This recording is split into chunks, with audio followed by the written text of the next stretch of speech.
All right, today we have another limited release coffee tasting, and this is a fun one.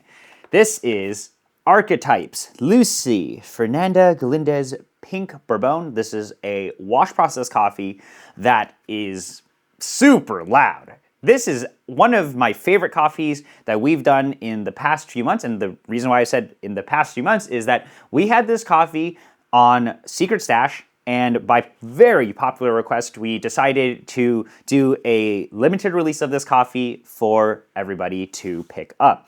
And in the cup, we find pink lemonade, spring honey, honeysuckle blossom. This is a wash pink bourbon from Colombia. You know, this is a competition coffee because it was used by Isaiah in his US Barista Championship routines. He won 2023, and this performed really well at the world stage. And this is a pink Bourbon, which is really interesting. So that's why we were really proud to have worked with Archetype to get this coffee for Secret Stash, and now this is out here for everybody to taste. So want to thank everybody who picked up this coffee, and now want to thank you guys for watching this video on tasting this coffee. So I just opened this up. It smells so good. That smells amazing. So here we go. Archetype. We're tasting this coffee about 3 weeks off roast. It's gonna taste great still in the 5 to 6 weeks range. Let's go ahead and brew. That's so interesting. Like, this is a wash pink bourbon. It smells like honey and lemonade. It's kind of interesting. Originally, when I tasted this coffee, it was one of the sweetest pink bourbons I had ever tasted, and that to me was just incredibly impressive. But I'm very happy to get this coffee out for you all. There we go. Scan the card. Grind size 53, ratio 17. We'll look at the recipe as well when we finish tasting, and we'll make some adjustments. That smells so good. It's for sure, I want to say, some sort of fruit that's covered in honey.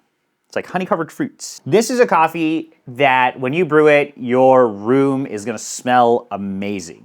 Whenever I'm brewing any of these coffees, I definitely suggest you experience the coffee when it's being ground there. I like to kind of go in and smell it, and also when it's being brewed, like that. You know, it's okay to stick your nose up to the machine as it's brewing coffee. So this is definitely on the finer side for some of these recipes. Grind size 53, 1:17 ratio. I do think this is a coffee that recipe right outside of the box is pushing the coffee pretty hard.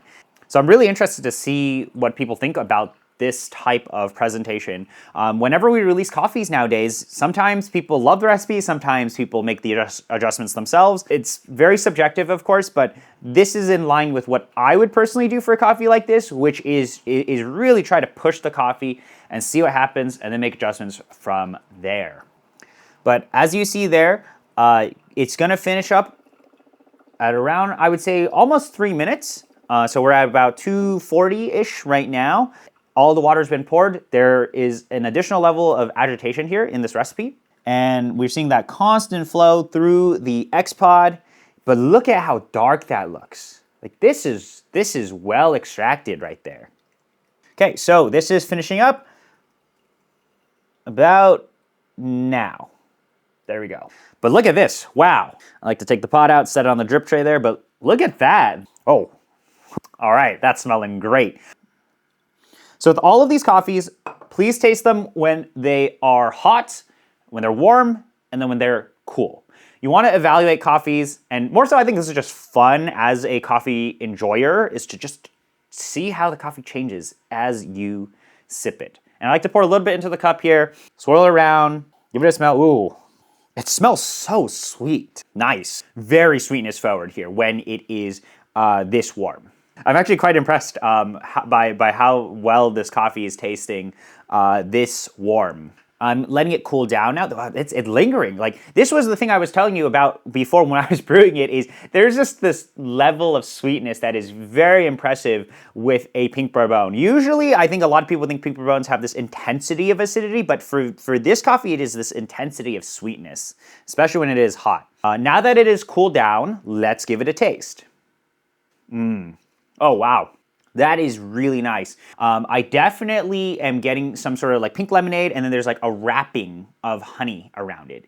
Once it's really cooled down, this acidity becomes much more structured, but it's enveloped in some sort of sweetness. That's really nice.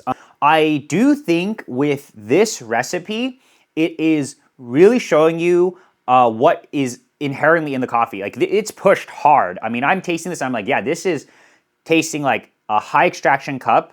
You look at the visuals of this, but we're tasting this and we're like really getting very loud presentations of all the different dynamics in here. Mostly I would say that it is a sweetness forward cup. Maybe that's just because of this coffee itself. Pink limeade, pink lemonade type of acidity, but it's wrapped in, I want to say some sort of like caramel sweetness. Honey, I can totally see, but it's in its acidity wrapped in sweetness. Now let's go ahead and look at this recipe and let's go and make a different version of it and taste it side by side and see how it is. Give it a scan. This is all 95 Celsius. Okay, interesting. So 1 to 17, 95 Celsius. I'm gonna make a recipe adjustment and that recipe will be linked in the description. Feel free to try this recipe against this one. As always, we love comparative tastings. I love comparative tastings. And that's the nice thing with Studio and X Bloom Original is we're able to do back-to-back tastings of the same coffee and experience what is different. So I'm gonna make a recipe adjustment and I will tell you guys a little bit about that in a bit. So I have made a recipe adjustment, which I think will present a very different presentation in the cup. God, this coffee smells so good. I've kept the ratio the same. I actually think this coffee is tasting really good, 1 to 17. But I wanna see what happens if we lower the RPM, make things coarser, and see if we can get a very different cup. And I think this, so I coarsened the grind up to 60, and I've lowered the RPM to 60. So the grind will take a little bit longer, and you will experience a very different shift in the cup compared to the first brew. The dynamics will be very, very different. Oh man, that coffee just smells incredible. It's super surprising to me that this is a wash coffee. This is just like a clean, also, yeah, this is a very clean coffee. I forgot to talk about that. You've been on something like Secret Stash and you've seen me talk a bit about some of our other coffees. You'll find that I really like constant flow out of the X Pods.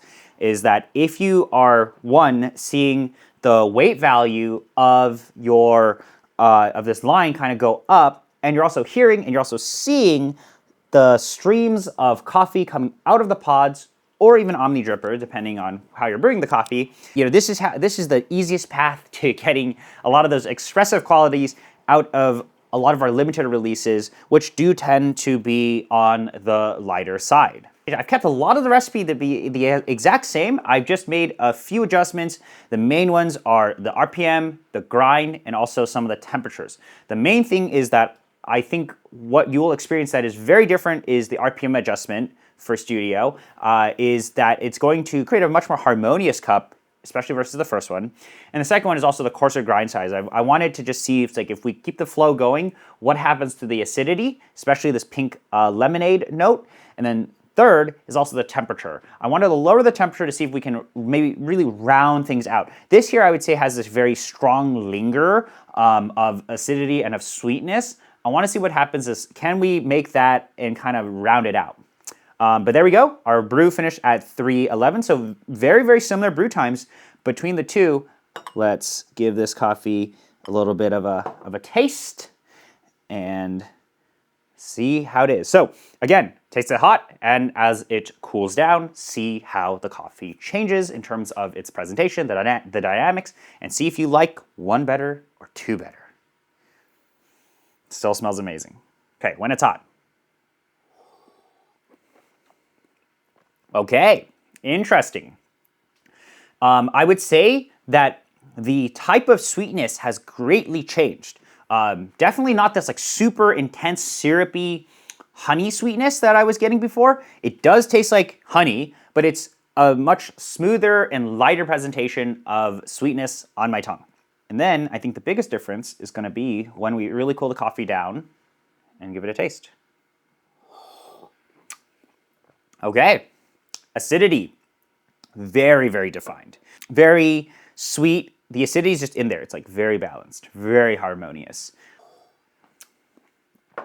It's not as pointy or as present as the first recipe, but it's very different, right? It's a dynamic shift. So instead of the acidity being up here at the front, it's now more mellowed out, more integrated into the cup, but it's a different style. This, I would say, much more intense. This is much more harmonious. Very different presentations of the exact same coffee with actually quite similar recipes. Just the biggest difference are some things like RPM adjustments, grind, but the actual pouring patterns themselves and the timing and the total brew times between these two coffees are quite similar, but the dynamics are very different between the two. When it really cooled down, I would say that there is that acidity. It's super clean acidity. It's a very clean cup, but it's not enveloped in this like intense sweetness. So I would say it's more of like 20% sweetness, 80% acidity. Whereas the first cup, even when it was kind of flipped, it was much more sweetness, intense sweetness with acidity in the back. We kind of flipped the things around. Yeah. So this one, the first recipe, the original recipe on here, acidity is a bit louder. I don't want to say much louder, but a fair bit louder, and it's enveloped in sweetness. But in the second one, I think the acidity is a little more defined. It's a little more harmonious, a little more integrated into the cup, and they're very different expressions of the same coffee. I actually don't know which one I like more here. They're both really great, and that's really the thing that's speaking to me is that's just how good this coffee is. And I also think this is a coffee that is going to taste amazing about a month off roast. You know, when I look at how light this coffee is and I'm tasting this coffee, I'm like, there is still so much more to extract out of this coffee, especially with this recipe that's coming out of the box for y'all. As this coffee ages, I think this is going to be very interesting. I'm actually very curious what this coffee will taste like 6 to 8 weeks off roast. So if you did get this in earlier and you did experience it, I would say try to save some of those pods for a little later and see how the coffee changes in terms of flavor profile. I'm tasting the coffee about 3 weeks off roast. I think it is starting to peak. It's tasting great, and I think it's going to taste really amazing into that week 4, week 5, week 6 era. So yeah, that is this coffee. Archetype Lucy Fernanda Galindez Pink Bourbon Wash Coffee. It is so expressive. It's so good.